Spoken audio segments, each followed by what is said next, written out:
মুখে পানি আনার মতন একদম পাকা তেঁতুল মাখানোর রেসিপি। আর আজকের ভিডিও যারা যারা শেষ পর্যন্ত দেখবেন তাদের জন্য কিন্তু বিশাল বড় একটা পুরস্কার আছে। পাকা পাকা তেঁতুল সুবাস ছাড়াই একবারে সুন্দর করে বাইসে লিখছি। আর এই তেঁতুল কিন্তু আমাদের গাছের একদম ফরমালিন মুক্ত তেঁতুল, কোনো ভেজাল নেই। আর মাঝে মাঝে কিন্তু আমি তেঁতুল এইভাবে মাখা খাই। আজকে আপনাদের সাথে শেয়ার করব এই তেঁতুল মাখানোর রেসিপি। তেঁতুল মাখানোর মধ্যে কিন্তু এই লেবুর পাতা অন্যরকম একটা স্বাদ নিয়ে আসে। অবশ্যই চেষ্টা করবেন এই লেবুর পাতা দেওয়ার, সাথে চেষ্টা করবেন একটু তাজা আমান লেবু দেওয়ার। এই দেখেন আমান লেবুতে আমি একটু বুকেতে এক খন্ড কাটে নিছি। এই ডেরে কুচি কুচি করে কাটবেন, দিন দাঁতের তলে বাঁধলে পারে অন্যরকম একটা টেস্ট লাগে। লেবুটা কুচি কুচি করে কাটে নেবেন ঠিক ওই পাতার মতন, যেন গালে নিচে পড়লে পারে অন্যরকম একটা স্বাদ লাগে।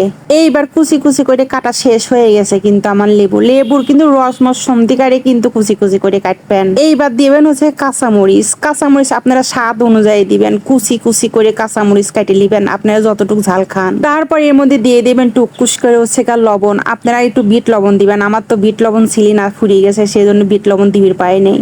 বিট লবণ দিয়ে সুন্দর করে আটকা মাহাবে। বিশ্বাস করেন আমি এই ভয়েসটা দিবি যাই করবা যে ঢক গিলেছি, আমার আবারও সেই খাবির মনে করছে। একদম সুন্দর করে চটকাই লেতা মাহালিবেন, যত মাহাবেন তত স্বাদ। এইবার দিয়ে দিবেন হচ্ছে চিনি। চিনি কিন্তু দেওয়াই লাগবে, চিনি দিলে পারে হবে কি টক মিষ্টি ঝাল ঝাল একটা স্বাদ আসবে। কি যে একটা স্বাদ হবি, যে খাবি সে আর তো আমার হাত একবারে চাটিপুটি খাবি। যার বাড়িতে তেঁতুল আছে দৌড় মারি যান, যাই সেরে এইভাবে মা খান। মা খাই এসে আমার এখানে কমেন্ট করেন যে কেমন লাগে। এইবার দিয়ে দেবেন ঢালি খপ্পাত করে খাঁটি সর্ষের তেল দেওয়ার পরে আবার ডলি ডলি মাহাবেন যতক্ষণ পর্যন্ত চিনির দানা দানা না গলে। এমন কোন ব্যক্তি নাই যে আমার এই রেসিপিটা দেখি মুহি পানি আসবিলা কি করে কয়ে যাবেন যে আপনারা এই তেঁতুল মাহানি দিয়ে কয়বার করে ঢোক গিলেছেন। আমার তো ভস দিবি যাই 3-4 বার অলরেডি ঢোক গিলে ফেলেছি, মনে হচ্ছে যে আবারও খাই আমি। দেখেন মাহানির আগে এরা যেভাবে হাত চালানি ধরেছে, মনে হচ্ছে না যে আমি আজকে পাবো না এই তেঁতুল মাহানি। দেখছেন তো কি সুন্দর একবারে আটালো মাখো মাখো হয়েছে, দেখি এখন আমার খাবির মন করছে। আমার কিন্তু এদিক মাহানি শেষ। দেন কি সুন্দর একটা লোভনীয় কালার, আর কি যে একটা স্বাদ, না খালি বুঝতেই পারবেন না। আমার আশেপাশে কিন্তু মেলা লোক বসে রয়েছে আমার এই তেঁতুল মাখা খাওয়ার জন্য, আর আমি তারে নাকের ডগার উপর দিয়ে ঘুরাচ্ছি। দেখ কেমন লাগে, আগে একটু মুখ দিয়ে ঝোল পড়ুক তারপরে খাইস।